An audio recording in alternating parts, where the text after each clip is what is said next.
to their deepest desires or their deepest fears and use that to your own purposes. And then, in 1928, a president came to power who agreed with Barneys. President Hoover was the first politician to articulate the idea that consumerism had become the central motor of American life. After his election, he told a group of advertisers and public relations men, "You have taken over the job of creating desire and have transformed people into constantly moving happiness machines. Machines which have become the key to economic progress." What was beginning to emerge in the 1920s was a new idea of how to run mass democracy. At its heart was the consuming self, which not only made the economy work, but was happy and docile, and so created a stable society. Both Barneys and Littman's concept of managing the masses takes the idea of democracy and it turns it into a palliative. It turns it into giving people some kind of feel-good medication that will respond to an immediate pain or an immediate yearning, but will not alter the objective circumstances one iota. I mean, democracy really, the idea of democracy at its heart was about changing the relations of power that had governed the world for so long. And Barneys' concept of democracy was one of maintaining the relations of power, even if it meant that one needed to sort of stimulate the psychological lives of the public. And in fact, in his mind, that was what was necessary. That if you can keep stimulating the irrational self, then leadership can basically go on doing what it wants to do. Barneys now became one of the central figures in a business elite that dominated American society and politics in the 1920s. He also became extremely rich and lived in a suite of rooms in one of New York's most expensive hotels, where he gave frequent parties.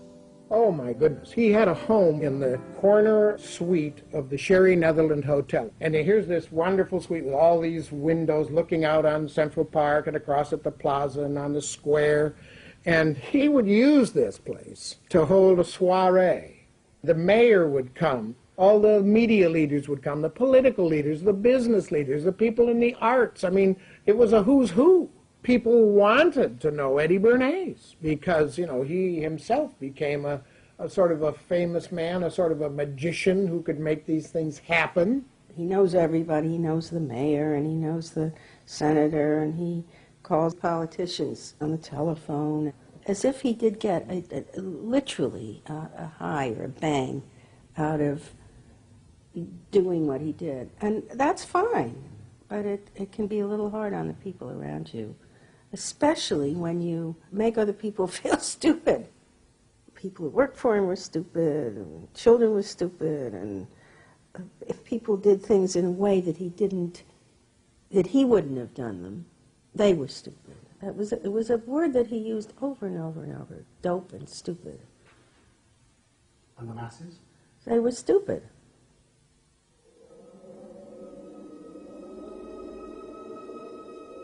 But Barneys' power was about to be destroyed dramatically, and by a type of human irrationality he could do nothing to control.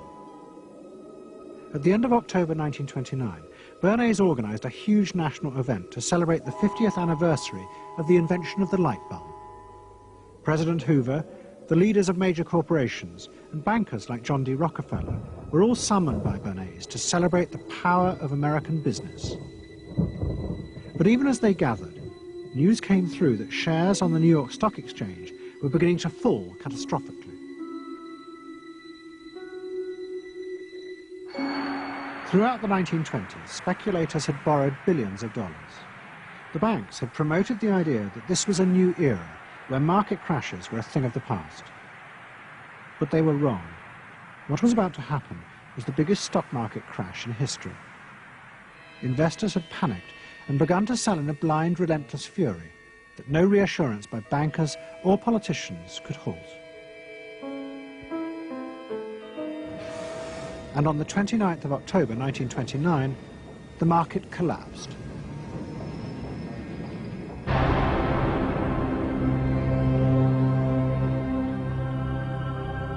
The effect of the crash on the American economy was disastrous.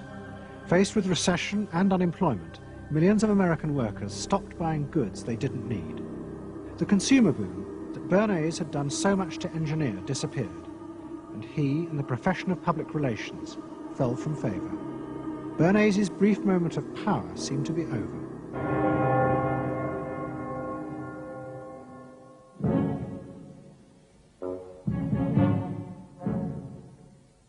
The effect of the Wall Street crash on Europe was also catastrophic. It intensified the growing economic and political crisis in the new democracies. In both Germany and Austria, there were violent street battles between the armed wings of different political parties. Against this backdrop, Freud, who was suffering from cancer of the jaw, retreated yet again to the Alps. He wrote a book called Civilization and Its Discontents. It was a powerful attack on the idea that civilization was an expression of human progress.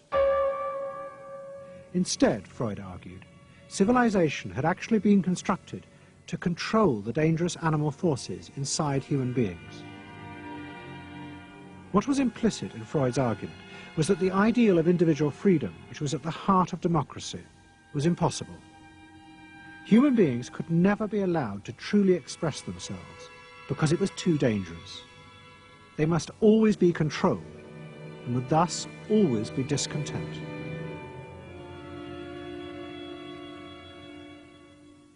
Man doesn't want to be civilized, and he is, civilization brings discontent, but it's necessary to survive. Otherwise he couldn't survive. So he must be discontent, because this would be the only way to keep him within limits. But what did Freud think about the idea of the equality of man? He didn't believe in it. We had 32 parties, and Hitler said, before those parties don't vanish, there is no Germany. That's true. You can't have 32 parties. And so they felt, this one person will put an end to this comedy. Freud was not alone in his pessimism. Politicians like Adolf Hitler emerged from a growing despair in the 1920s about democracy.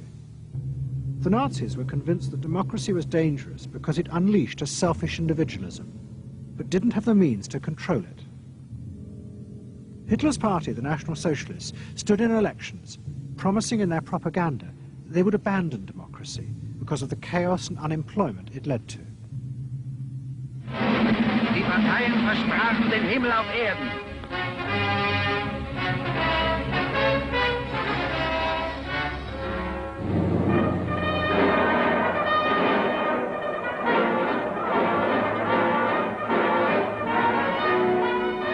In March 1933, the National Socialists were elected to power in Germany, and they set out to create a society that would control human beings in a different way. One of their first acts was to take control of business. The planning of production would in future be done by the state.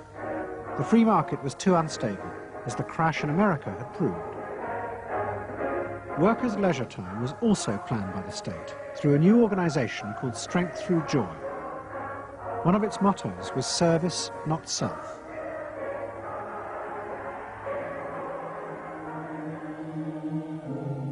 But the Nazis did not see this as a return to an old form of autocratic control. It was a new alternative to democracy, in which the feelings and the desires of the masses would still be central, but they would be channeled in such a way as to bind the nation together. The chief exponent of this was Joseph Goebbels, the Minister of Propaganda. Es mag gut sein, Macht zu besitzen, die auf Gewehren ruht. Besser aber und beglückender ist es, das Herz eines Volkes zu gewinnen und es auch zu behalten. Goebbels organized huge rallies whose function, he said, was to forge the mind of the nation into a unity of thinking, feeling and desire. One of his inspirations, he told an American journalist, was the writings of Freud's nephew, Eduard Barneys. In his work on crowd psychology, Freud had described how the frightening irrationality inside human beings could emerge in such groups. The deep, what he called libidinal forces of desire, are given up to the leader, while the aggressive instincts are unleashed on those outside the group. Freud wrote this as a warning, but the Nazis were deliberately encouraging these forces because they believed they could master and control them. Well, Freud was saying that masses are bound by libidinal forces. They love each other and delegate their ideas and their feelings to the chap on top. What are libidinal forces? What are libidinal forces? Well, forces of love. Not hate. No, hate is delegated to the others outside.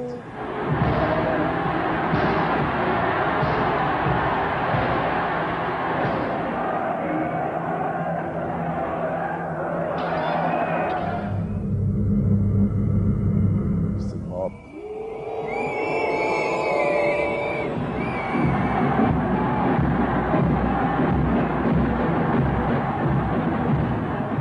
I could see from afar, looking up Wilhelmstraße towards Unter den Linden, how those 100,000 of people, when they passed Hitler, they just became completely delirious. They began to shout these cries I will never get out of my ears. Heil, Sieg, Heil, that is demented. And here I got confirmation how those irrational forces, uncontrollable forces in Germany, in the Germans, had erupted, had broken out, were running riot, were departing, marching on.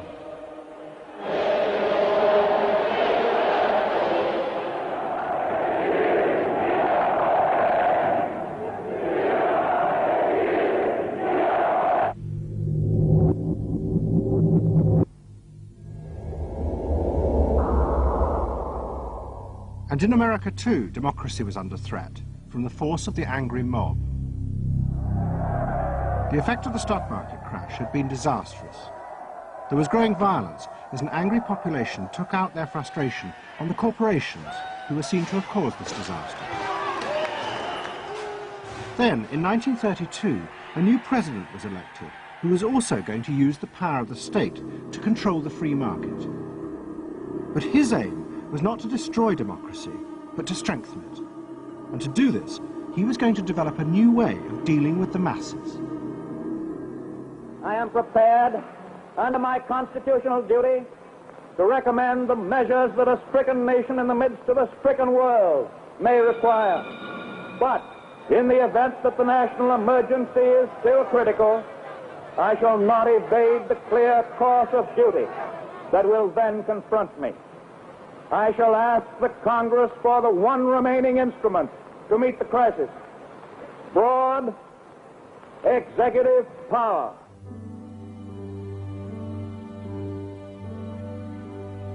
It was the start of what would become known as the New Deal. Roosevelt assembled a group of young technocrats and planners in Washington. He told them that their job was to plan and run giant new industrial projects for the good of the nation. Roosevelt was convinced that the stock market crash had shown that laissez-faire capitalism could no longer run modern industrial economies. It had become the job of government. Big business was horrified, but the New Deal attracted the admiration of the Nazis, especially Joseph Goebbels. Wir betrachten die wirtschaftliche Entwicklung in Amerika mit dem allergrößten positiven Interesse. Und wir sind dort der festen Überzeugung, dass Präsident Roosevelt und seine Berater auf dem richtigen Wege sind. Es handelt sich in der Tat um das größte wirtschaftliche und soziale Problem aller Zeiten. Die vielen Millionen Arbeitslosen, die ihre Plätze an den Maschinen und in den Kontoren verloren haben, wieder an ihre alten Arbeitsstellen zurückzuführen. Das kann nicht allein der privaten Initiative überlassen werden. Ausschlaggebend ist, dass die öffentliche Hand mit positiven